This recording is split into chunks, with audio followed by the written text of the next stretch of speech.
says hello to everyone. Wishing everyone a new day with lots of health.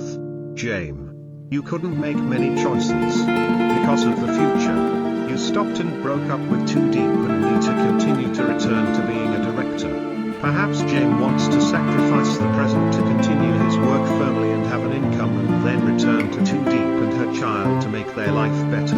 Or will he leave without returning? What will Too Deep and Nee do? How will their life continue? Where did Jame come from to do that? Let's continue with this story. Deep was a simple girl from the countryside, born into a life of hardship, growing up with calloused hands and a heart that had known pain. Her days revolved around the orchards, the morning markets, and the quiet rhythm of rural life. But despite everything, there was always a light in her eyes, a stubborn, beautiful hope that refused to dim. In the same quiet village, far from the glittering skyline of the city, lived James, an outsider, a foreigner, a man with a polished past, once a successful CEO from a world of suits, deadlines, and skyscrapers.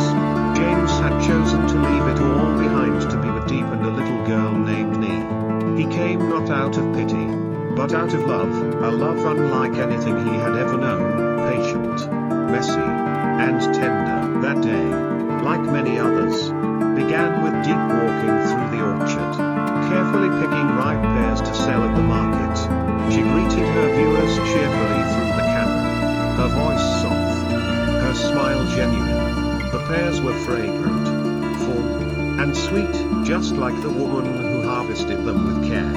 Meanwhile, James stayed home with Nee. Since Deep was working far away that day, he had offered to look after her. He wasn't perfect, he was still learning this new life, but he was trying. And every small success meant everything to him. Let's color together, he told Nee with a gentle grin, handing her a box of watercolor pens. He taught her how to hold the brush properly, how to close the caps so the colors wouldn't dry out, how to sit up straight so her back wouldn't curve. Nee listened attentively, smiling proudly whenever James praised her work. You're so talented, Nee, he would say. They laughed, drew sea animals and flowers, and turned quiet moments into memories. By the time Deep returned home, exhausted from selling pears in a distant commune, the house was filled with the rich, warm smell of chicken soup. James had cooked dinner.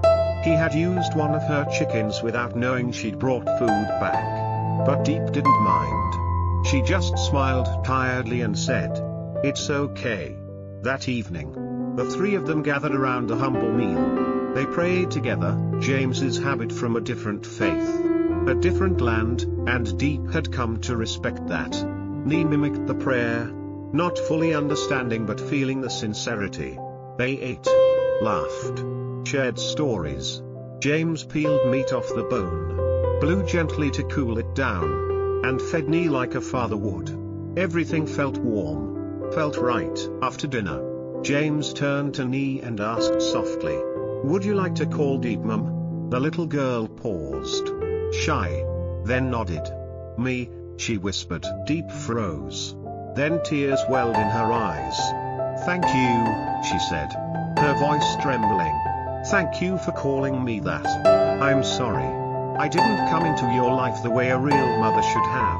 I was born without parents too. I may not be perfect, but I promise, I will love you and take care of you as best as I can." Nee leaned into her. James watched in silence, his heart full. That one word, "me," was enough to stitch a broken past into something whole. But love, no matter how deep or sincere, doesn't always survive reality. James had come from a different world. One of polished boardrooms, of confident decisions, of structures and systems. He loved Deep, loved her for her strength, for her kindness, for the life she built from nothing. He adored Nee, but no matter how much he tried, he couldn't silence the quiet feeling that he didn't belong. He had learned how to light a fire, cook a meal, pray in Vietnamese. Yet, he was still a guest in a life that wasn't his. And Deep, as much as she loved him, she saw it too. She could feel it in the pauses between conversations. In the way James stared off sometimes, as if remembering a skyline she could never touch. She had always believed that love could conquer anything. But deep down, she feared something bigger than poverty. She feared not being enough to keep him. So one day, he left.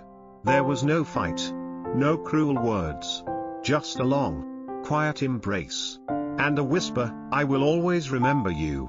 And Nee. It was not goodbye to love, but goodbye to the life they tried to build. A life too different, too far apart. Nee still calls Deep Mom. Deep still sells pears in the early morning light. And James, perhaps he returned to the tall buildings, the silent elevators, and the cold boardrooms.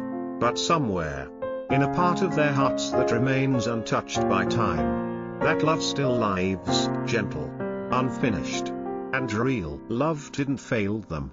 But sometimes, love alone isn't enough.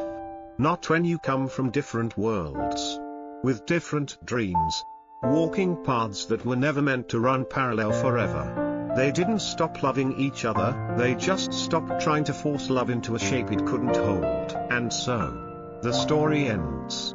Not in bitterness, not in regret, but in the quiet ache of knowing that some people come into your life not to stay, but to teach you how to love, for real, for better, even when it hurts to let go.